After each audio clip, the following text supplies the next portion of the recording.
Let's talk about your twin bucket toilet system.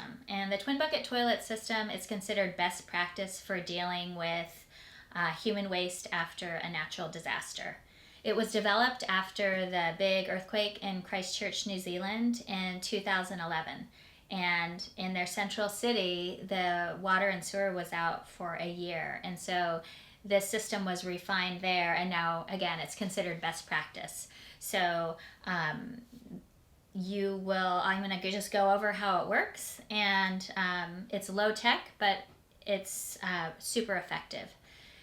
The twin bucket toilet system works on the no mix principle. The idea is that we don't want to mix liquid and solid waste, because when pee and poo get mixed together, that's when it becomes a lot harder to deal with, and we're more likely to spread pathogens around. So your kit comes with two buckets.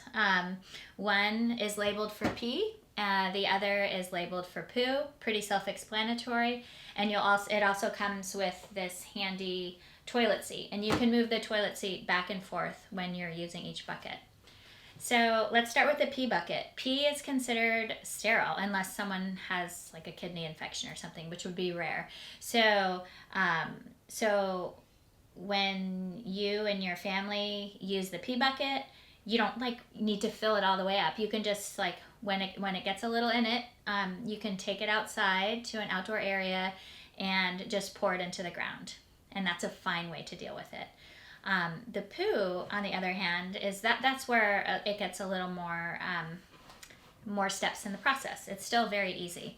So your kit comes with some liner bags, and what you'll want to do is take these liner bags and just line this poo bucket, and then you would take the toilet seat and put it on top, and it'll hold the bag in place.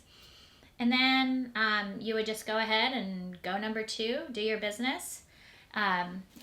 Your kit comes with plenty of toilet paper, so any toilet paper that's used, whether it's from pee or from poo, goes into this poo bucket. Okay, so consider it like something solid, because you don't want toilet paper out in your yard. So think about it that way.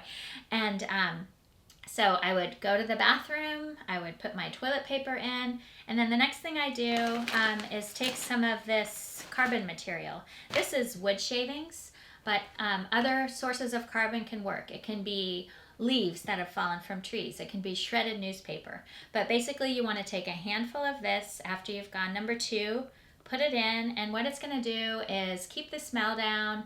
It's going to help dry it out in there and just kind of keep it more manageable. So assuming you're using a liner bag, when it gets halfway full, what you'd want to do is just tie it off very gently, take it out of the bucket, put it off to the side, and the city and county governments are going to be coming around and picking up the waste. They're already planning for that now, believe it or not. Other things, you have these gloves. These are non-latex gloves, so when you're moving the toilet seat back and forth, it's just a little bit more sanitary. And of course, there's hand sanitizer. So the main thing is you don't want to have a secondary disaster by people spreading germs, and then all of a sudden people are getting sick and there's not really medical care available. So it's really important to have to use hand sanitizer and do lots of hand washing when you're dealing with human waste. This comes with an instruction manual, so even if you forgot everything that I just went over, it's fine, because this explains everything and more. So this is part of your twin bucket toilet kit as well.